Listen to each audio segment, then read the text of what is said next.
This is Rod Kusin and Spooman for Risk on April 30th, 2010. All times on the chart are Central Standard Time. Today's move down shortly after the open hit a low for the morning at 9:20 when the Spoos were at 1193.50 and began to rally back. What direction would the market eventually take? How could you have known what direction it would have taken based upon indicators? Historical odds indicated that the probability for a move up versus a move down was nothing more than about 50-50. So historical information on program trading provided very little insight into the direction of the market today. However, our traders knew that the market would return to a low of 1193.50 or less. How did they know that? How could you have known that? Here's how. This is a 1-minute ES chart along with our 3 premium feeds: the large contract SPINX, the E-Mini ESINX, and the NASDAQ. You could have known that the market was going to return to this low if you had known how to read the premium. If you would like to know our rules, go to our website, RSKsys.com. We have a section on the premium, and we disclose specifically how we read the premium and how this information could have helped you to realize where the market was going to go this morning. Anytime we hit a new low on the premium, we paint the bar blue. A new high on the premium, we paint the bar magenta. When we hit this new low for the day, at least at the time, at 9:16 a.m., we hit a simultaneous new high and new low on the premium. The S&P hit a new high, the ES and the NQIQX hit a new low. How do we interpret that? Anytime we hit a new low simultaneous with a new high on the premium, we immediately reverse direction. You don't need any other technical indicator. You know, immediately reverse direction. But you also knew, because the new lows on the premium forecasting the Spoos would return to a price of 1193.50 or less, that any move up should be shorted. So that's how you knew that the market eventually would sell back off and drop below 1193.50, which in fact it did. All you needed then was an effective way to enter a short trade anywhere in here and hold that trade until the market returned to where the premium forecasted it would go later on during the day. Let's look at how our system pulled short trades after this new low. We had 2 high probability trading strategies. One that pulled its first short trade here, and then right after the high, the move here. There were no other short trades thereafter. A second high probability trading strategy did not short it in here, but entered the short trade just a little bit later over here.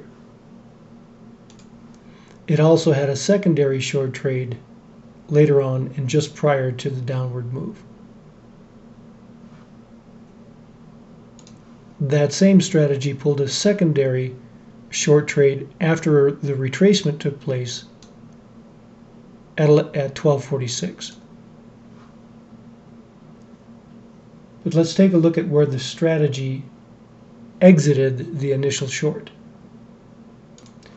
This strategy is a very high probability trading strategy which had no trades during the day, as you can see. No trades prior to until right here.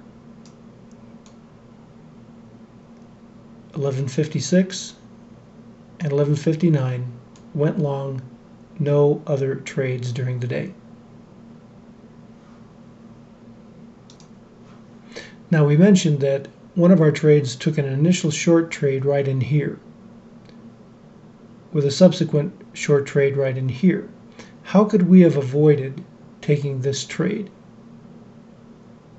Many of our traders have been interested in the use of speed resistance fans. You'll find that in TradeStation by going to Drawing, Fibonacci Tools, Speed Resistance Fan. You find a high spot, in this case the high of the pre-market activity at 3:45 a.m. where the Spoos reached a high of 12:08. We grab that point of reference and we pull it down to the low of this move. This is at 12:08, this is at 11:93.50. Let's make sure our data is correct. 12:08,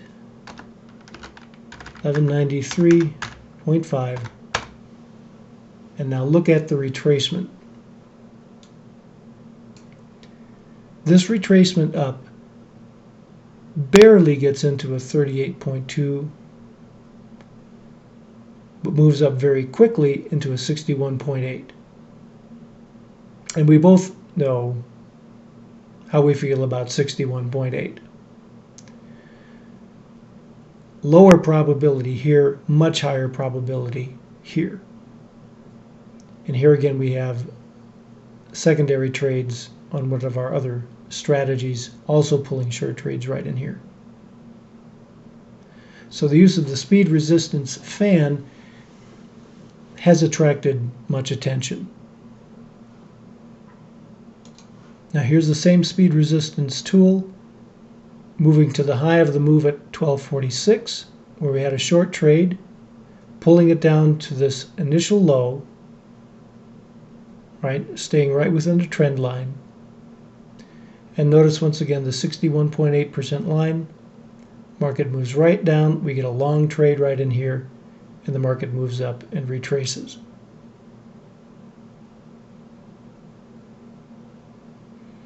So by combining the use of such things as a speed resistance fan and our strategy system, we have some very high probability trades. Excellent approach, combining the tool along with our tick strategy tool, where we have multiple ways of designing strategies through the use of one simple tool. Now, if you're not familiar with that, again, we recommend that you go to our website, RSKsys.com, examine our site, ask for a demonstration. We'll be happy to show you what we're doing and how you too can improve your strategy results through the use of the RSKsys strategy system. So that's our video for today. This is Rod Kusin and Spooman for Risk.